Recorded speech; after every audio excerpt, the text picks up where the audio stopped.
teman-teman, perkenalkan nama saya Maria Francisca dari jurusan Sosiologi semester 7 kelas B, NIM 18030301010. Dan ini adalah video saya pada mata kuliah Perencanaan dan Kebijakan Sosial.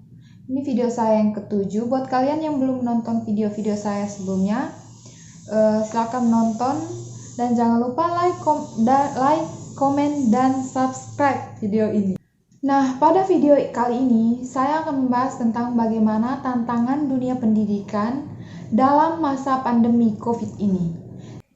Nah, pandemi COVID-19 ini sendiri telah memberikan gambaran atas kelangsungan dunia pendidikan di masa depan melalui bantuan teknologi. Namun, teknologi tetap saja tidak dapat menggantikan peran guru, dosen, dan interaksi belajar antar pelajar dan pengajar.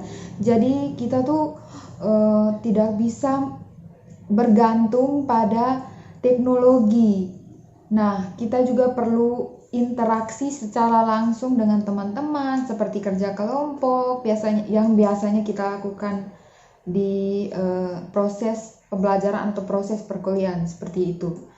Nah, situasi pandemi ini menjadi tantangan tersendiri bagi kreativitas setiap individu dalam menggunakan teknologi untuk mengembangkan dunia pendidikan. Jadi kembali lagi kepada kita sebagai pelajar, bagaimana kemampuan kita untuk menggunakan teknologi itu sendiri di masa pandemi seperti ini. Jadi kita memanfaatkan teknologi supaya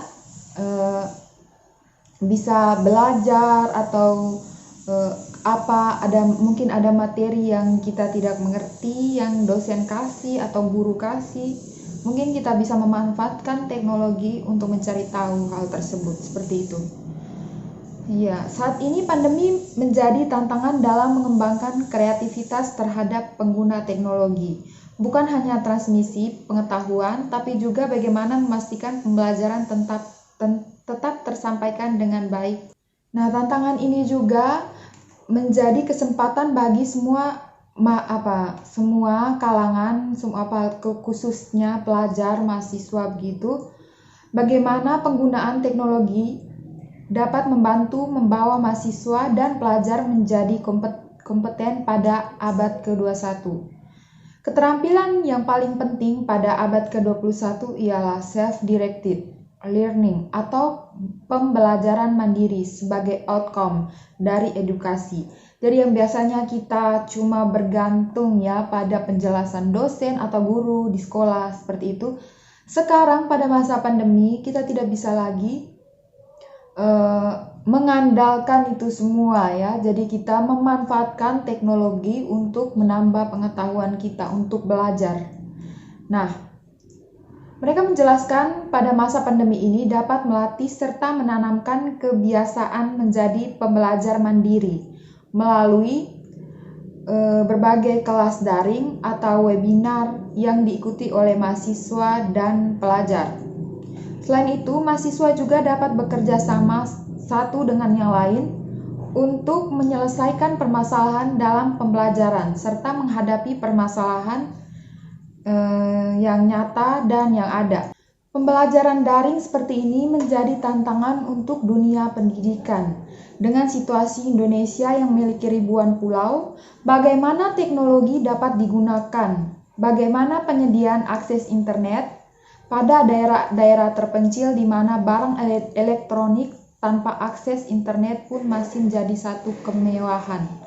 Nah, jadi kalau untuk di kota-kota ya masih bisa diatasi seperti itu. Tapi kalau untuk yang di pelosok-pelosok agak susah karena banyak yang belum punya gadget atau alat untuk mengakses informasi menggunakan teknologi seperti itu kan.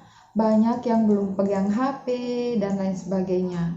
Jadi terhalang ya. Jadi proses pembelajaran itu menggunakan media seperti alat teknologi seperti itu tuh terhalang karena banyak yang belum menggunakan alat seperti itu. Jadi tantangan ini juga merupakan tantangan bagi semua pihak saat ini. Kita harus bekerja keras bersama bagaimana membawa teknologi menjawab permasalahan nyata yang terjadi pada mahasiswa dan pelajar yang kurang beruntung dalam hal ekonomi maupun teknologi yang berada di daerah-daerah terpencil.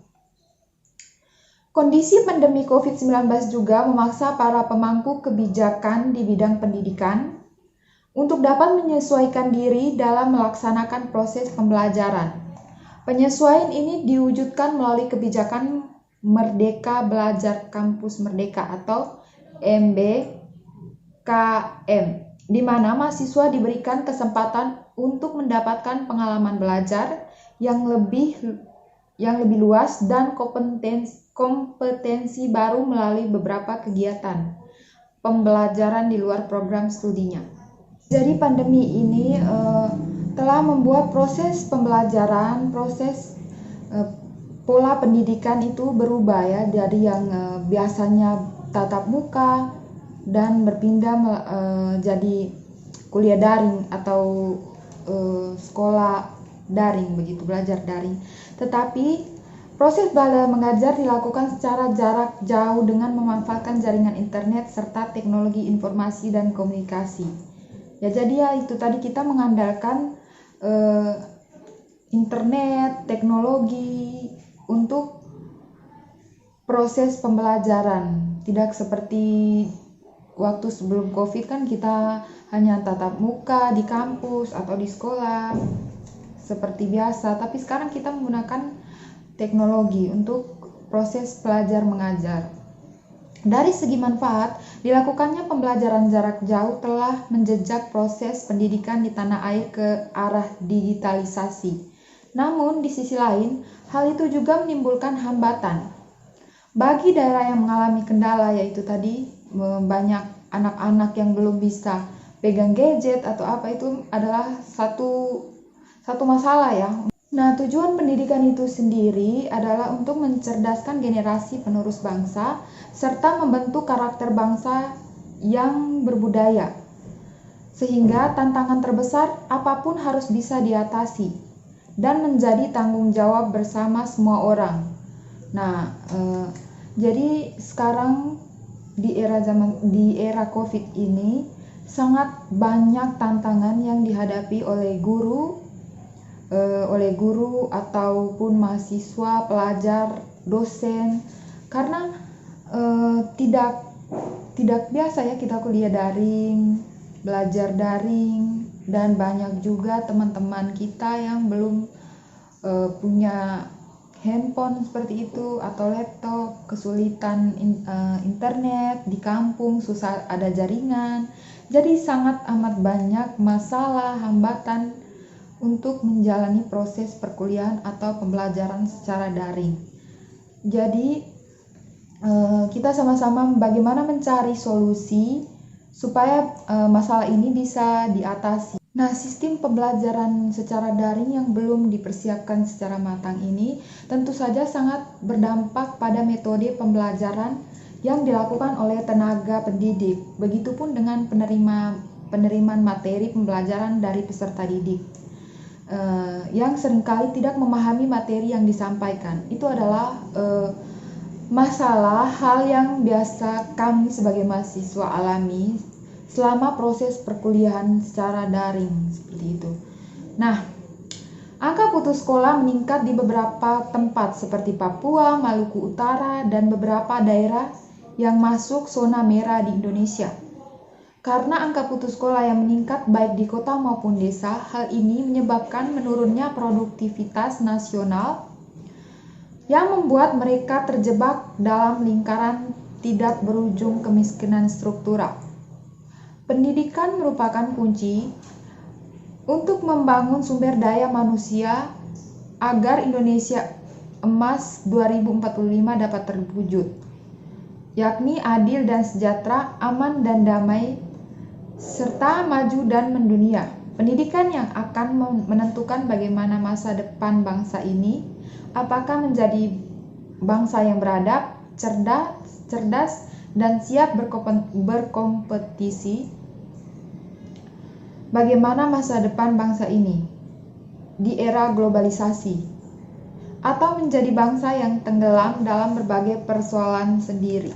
Nah, pandemi COVID ini menjadi salah satu alasan untuk kita bisa bersama-sama melakukan upaya mengenai sejumlah persoalan penting masalah pendidikan di Indonesia. Karena menyangkut masa depan, kualitas pendidikan, serta kesejahteraan masyarakat di Indonesia.